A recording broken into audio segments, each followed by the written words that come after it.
Hi there. Today I've been thinking, what is it actually that I want in this life? And also, when asked someone what they most wish for in their life, and they likely respond is that they want to be happy. Happiness is a major goal for humans and a subject that has fascinated thinkers and teachers for millennia. It could be the feeling of joy when you're out having fun, or a moment of serenity during a meditation. Happiness is there in the connection with someone you love and comes from the satisfaction of living your life with purpose, or in the simple contentment that life is exactly the way it was meant to be. People naturally want to feel good, but can you make yourself happy, or is it something that happens accidentally when you're busy making other plans? The paradox of happiness is that the more you chase it, the more elusive it can seem. The pursuit of happiness is seen as the root cause of unhappiness, creating a craving and dissatisfaction in life. And modern science agrees with ancient spiritual wisdom. People who value happiness highly often set standards for it that are too hard to obtain, leading them to feel disappointed and lowering their happiness the more they want it. So how can we build sustainable well-being without falling into this trap? I've been reading a lot, and the good news is that there is now a science to happiness, investigating questions such as what makes us happy, and what gives meaning to life, and how we flourish. This is what we call the positive psychology that has been around since the turn of the 21st century and has produced a body of evidence on what it takes to increase our happiness. There are two kinds of major happiness, the two major dimensions to the science of happiness, both of which originated with the ancient Greek philosophers. Have you heard of the Hedonic Well-Being? Well, the clue is in the name. It comes from hedonism, and it's about the pursuit of pleasure. It's the feel-good factor with all the fun and frolics. The focus in hedonic well-being is on maximizing pleasure and minimizing pain. It's the better-known form of happiness that is experienced in those big moments of enjoyment. Next is the eudaimonic well-being. Is the umbrella term for a deeper kind of contentment, which comes from a sense of meaning, personal growth, and self-actualization. The Greek philosopher Aristotle's original concept of eudaimonia was about leading a life of virtue, and modern text is akin to functioning well and flourishing. In practice, well-being is about having a sense of purpose, using your strength, doing something good in the world, experiencing the flow, having positive relationships, autonomy, and a feeling of competence and confidence in yourself. It may be a multifaceted idea, but it can't be summed up in a simple formula. Well-being comes from putting effort into something that is meaningful to you and goes beyond the self.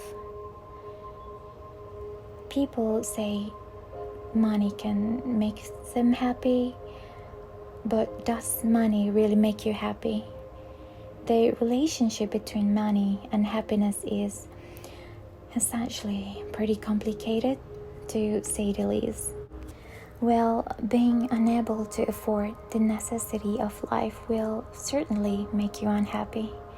But once those needs are covered, a higher income doesn't correlate with equally high level of happiness. Plus, there added stress of managing your wealth to consider really. So how you spend your money really counts. People who prioritize wealth tend to be less happy than those who put their relationships first. What you spend your money on is also a factor. Using money for experiences, ideally shared ones, has a greater return on your well-being than buying material goods. So focus on relationships rather than retail to maximize your happiness. Happiness is about getting the balance right for you between the pursuit of pleasure, your well-being, and having a sense of purpose. There's no right or wrong answer here as to what will work best for you. Maybe you've been partying hard and it's time to get serious about your work, or you're studying and working hard, and some pure pleasure could just be the tonic you need. You can have too much of a good thing though. Overdoing the sweet life can become indulgent, leaving you sluggish, unmotivated, and dissatisfied. Meanwhile, too much of dry life can leave you feeling pressurized, unable to enjoy yourself, and with your relationships will be under strain.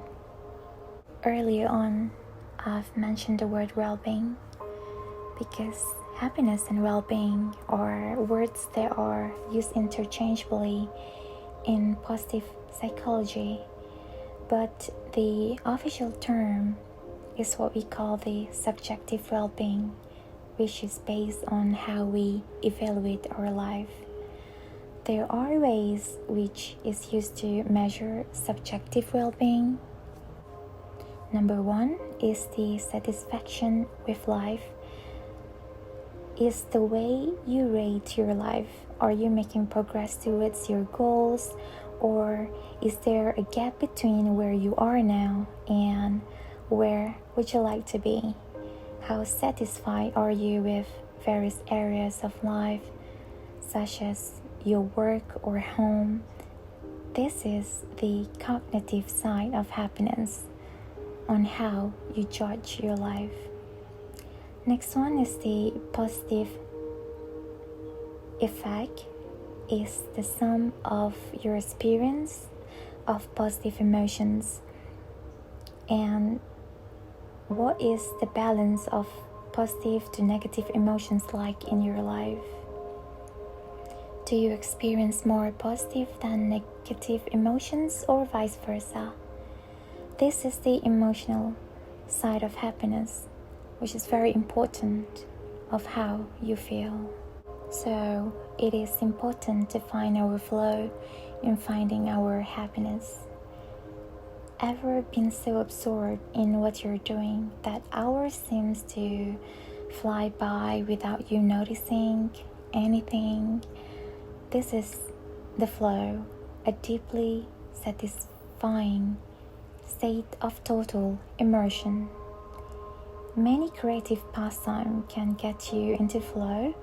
The repetitive movement, for example, like knitting, or for example, stimulates the release of serotonin, which is one of the happy hormones we have in our body.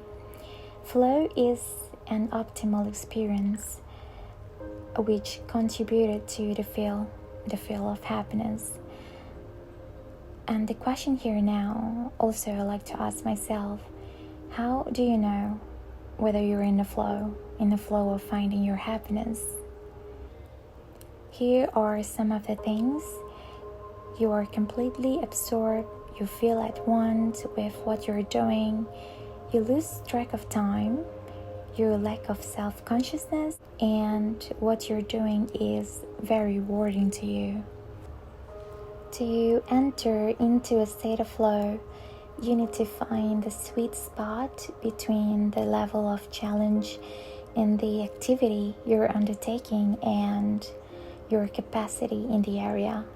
High challenge matched by high skill is the perfect combination to go into flow.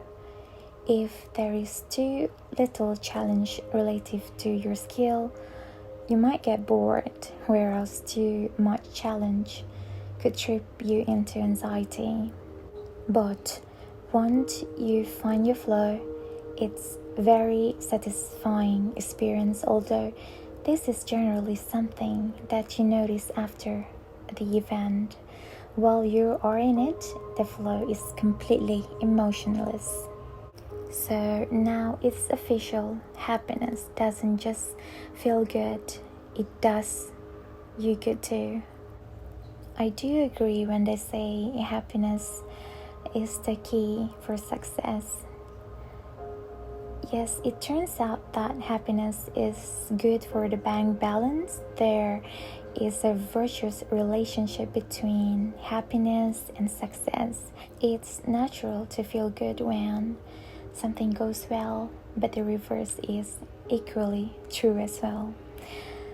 People who have high levels of well-being are more likely to enjoy success across multiple domains of life, from marriage and friendship to health and performance at work. This is why it's worth focusing on your well-being, not only for your personal happiness, but also for your professional success. Positive emotions definitely bring us joy, bliss, calm, delight, excitement. Who doesn't love a positive emotion, yeah?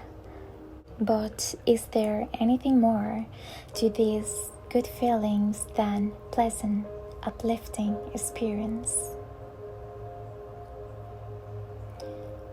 Positive emotions open our minds up, broadening our capacity to see the bigger picture, to let us think flexibly and creatively, and to act proactively.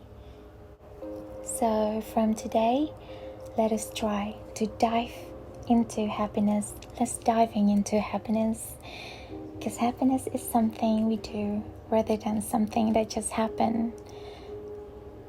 Neuroscience has shown that the brain is malleable, not only being shaped by the event that happened to us, but also capable of being influenced by training.